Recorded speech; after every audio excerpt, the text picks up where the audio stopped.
Good day mga kahanap bahay. Nandito ako ngayon sa Lucky Prince Homes dito sa Barangay San Agustin sa 13 Martires, Cavite po. So panibagong vlog po. Sana panoorin nyo to sa mga naghahanap po ng mga townhouse na complete turnover. Napakaganda nitong i-offer natin sa inyo. By the way, ako nga po pala si Lito Romasanta ng Rise and Shine Realty. So tara, start na po tayo.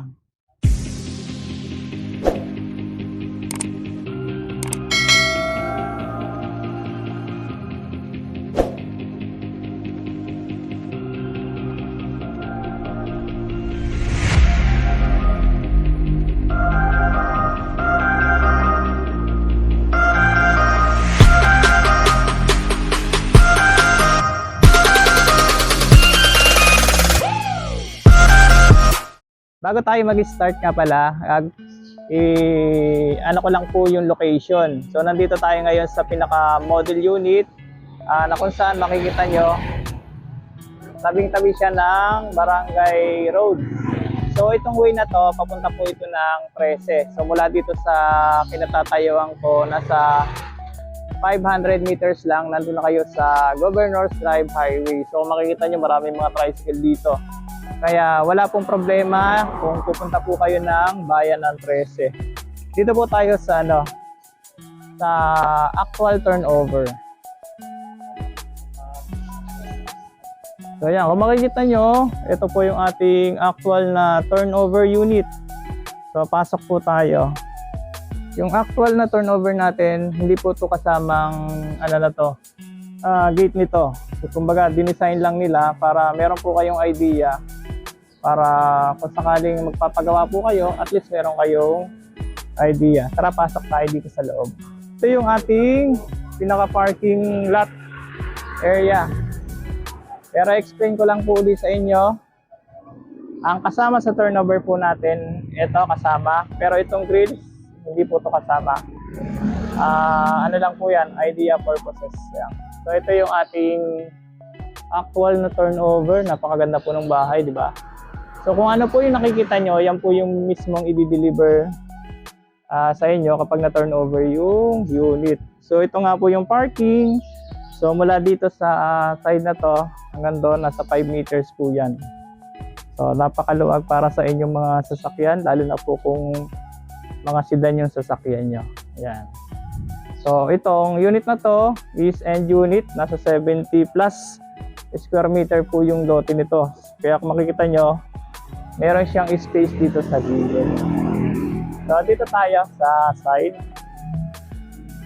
Kapag end unit or corner lot, ganito po yung design sa ating pinaka side view. So meron siyang dalawang bintana dito sa gilid. Tapos provided na po yung faucet dito. Ayan, dalawang faucet. Ito yung ating service area. So around nasa 2.5 meters po yung ating service area. Ito yung ating pinakalikuran po.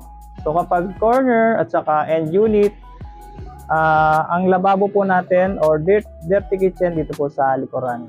So ito na po mismo yung ating actual na turnover ng ating kitchen. So naka-tiles na siya. Tapos meron ng cabinet. So balik po tayo doon sa pinaka-front. Ayan guys, dito naman tayo sa pinaka-loob.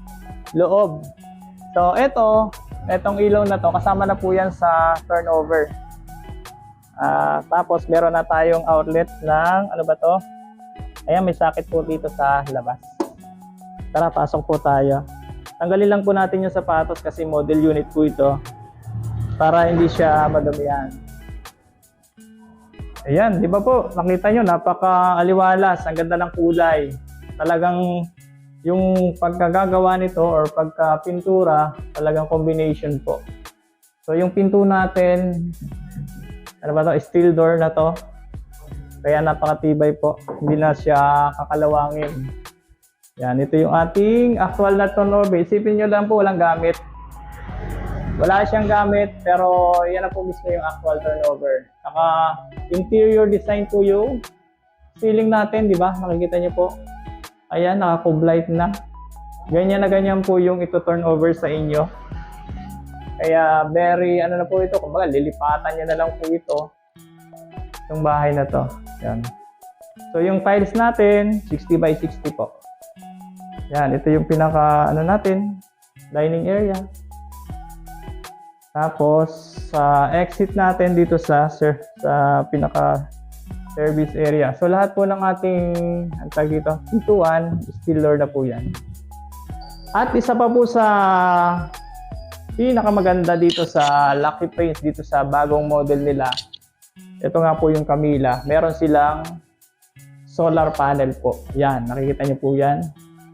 Kayang-kaya po ang refrigerator niya. Ano rin, kasi nasa 1 kilowatt po ito. Etong solar panel na to. Ayan. So, bihira po sa ating mga project yung may mga ganitong solar panel na nag-o-offer. Kasama na po yan sa turnover. Okay? Ayan, may mga socket. Kompleto po. Tara, dito tayo sa toilet and bath naman po. Ang ganda po ng ano nito. Toilet and bath. Complete accessories talaga siya. Ayan, nakita nyo po. Naka-tiles na po yan. Almost 3/4 yung tiles niya. So, kompleto. Lilipatan nyo na lang. Ito po yung pinaka... Ayan, lababo nyo po.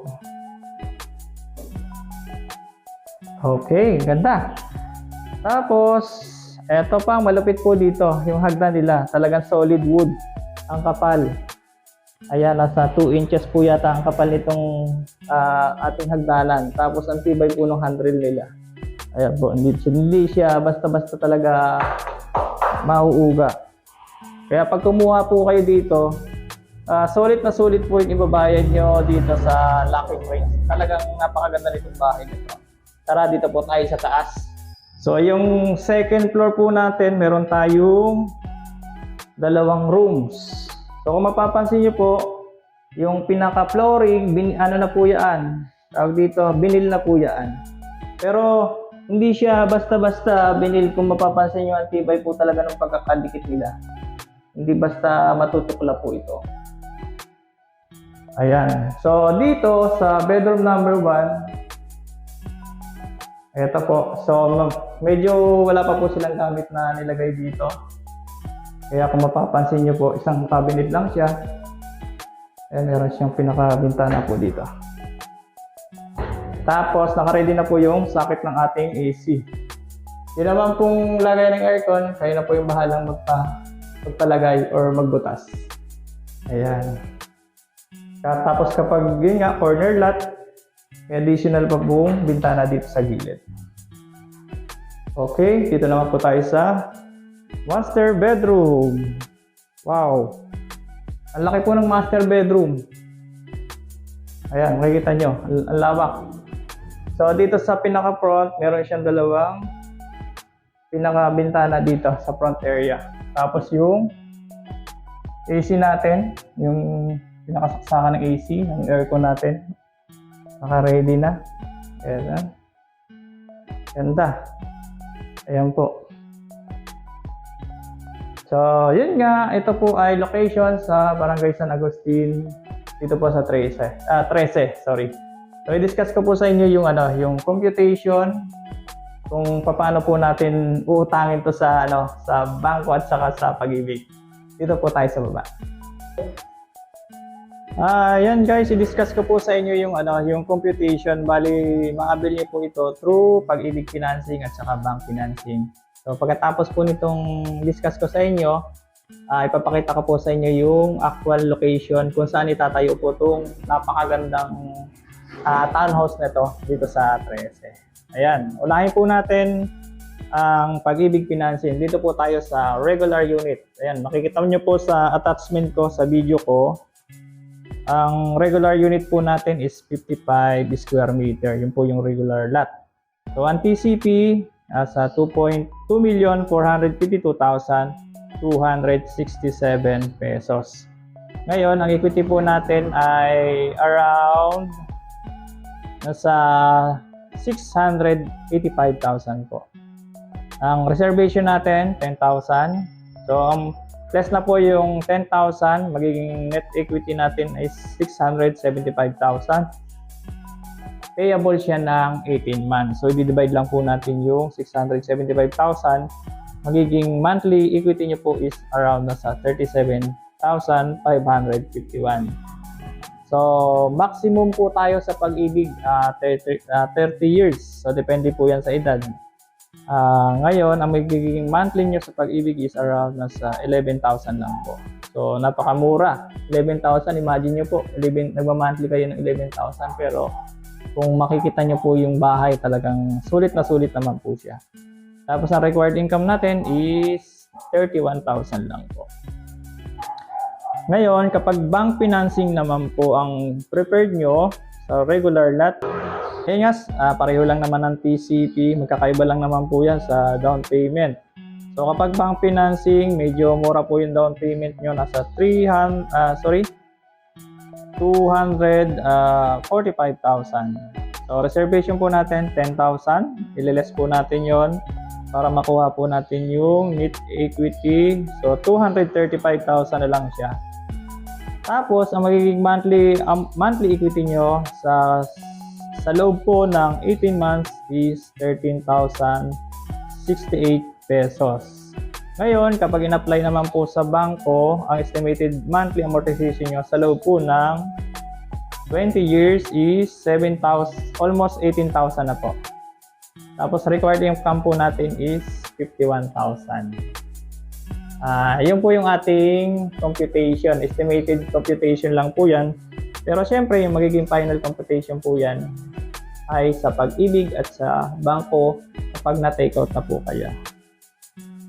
So yun, next naman natin, ipakita po natin sa inyo yung pagtatayuan nitong bahay na to. Tara, let's go! Tara guys, dito naman tayo sa ipakita ko po sa inyo yung mismong pagtatayuan ng ating napakagandang townhouse. Tara. So ayan, kung makikita nyo sa mapa, ito po yung ating dalawang model unit. Yan po yung lot area na 77, yung po yung sa dulo. Tapos 54 square meter yung pinaka-inner. Tapos ito yung available natin guys. Yan. Makikita nyo po, ano pa siya? Lupa pa lang siya, bakante pa lang siya. So, ang lote niya nasa 55 square meter. Sunod-sunod po yan, mula po dito, yung bakanting yan, hanggang dito, available pa po yan. So, ang ganda ng location talaga niya. Kasi kung mapapansin nyo po, ito yung pinaka-barangay road. So, ibig sabihin, maraming dumadaan tao, pwede po kayong mag-business dito. Kaya kung nakikita nyo po katulad sa kabila, yan po kasi yung mga old model nila, makikita nyo may mga tindahan din sila. So ang ganda ng location. Okay po. So ito po yung ating Camila model. Ngayon ipapakita ko rin po sa inyo yung actual na site doon naman po sa kabila. Tara, let's go. Guys, continue ng video po. So, ang layo nito po sa model unit nasa 150 square meter lang.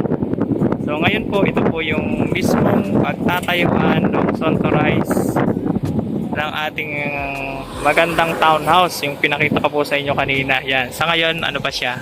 Talagang lupa pa lang. Then, nililinis pa lang siya. So, ang kagandahan dito, nasa 24 months po yung ating down payment. Kasi naka-pre-selling pa lang po siya. Then ito naman po yung palabas ng Governor's Drive Highway papunta ng SM13. Sobrang lapit po nito sa SM13. 3 to 5 minutes na doon na po kayo sa SM13. At ang kagandahan, yun nga po, may mga biyahe naman po dito kaya po walang problema. And isa pang good news dito, napakalapit nyo po. Kumbaga, katapatan nyo po yung Kapitolyo ng Cavite. Yan po yung bagong Kapitolyo ng Cavite. Ginagawa ngayon. So, dyan na po ililipat yung Kapitolyo ng Cavite. So, tatanggalin na po siya din sa mismong bayan ng 13. Kaya, napakalapit nyo po dyan. Isa pa sa malapit dito, yung kung pamilyar po kayo sa Arden Botanical, dyan po sa may Tansa, Cavite. Napakalapit din po nitong ating binibentang project dito po sa San Agustin. Ayun, sa mga interesado po at naghahanap ng mga pre-selling, ayan, message na po kayo sa akin. Pwede po nating pasyalan itong site. So, yun lang yung ating may share sa inyo, yung ating vlog. And sana po nagustuhan nyo. Kasi napakaganda po ng ating townhouse. Meron na nga pong solar panel, tapos naka-interior na yung ating ceiling. Lilipatan na lang siya. So, thank you and God bless. Salamat po sa panonood sa aking vlog. And subscribe niyo po ako sa aking YouTube channel, Kahanap Bahay Vlog, para lagi po kayong updated. Ilang po. Bye-bye.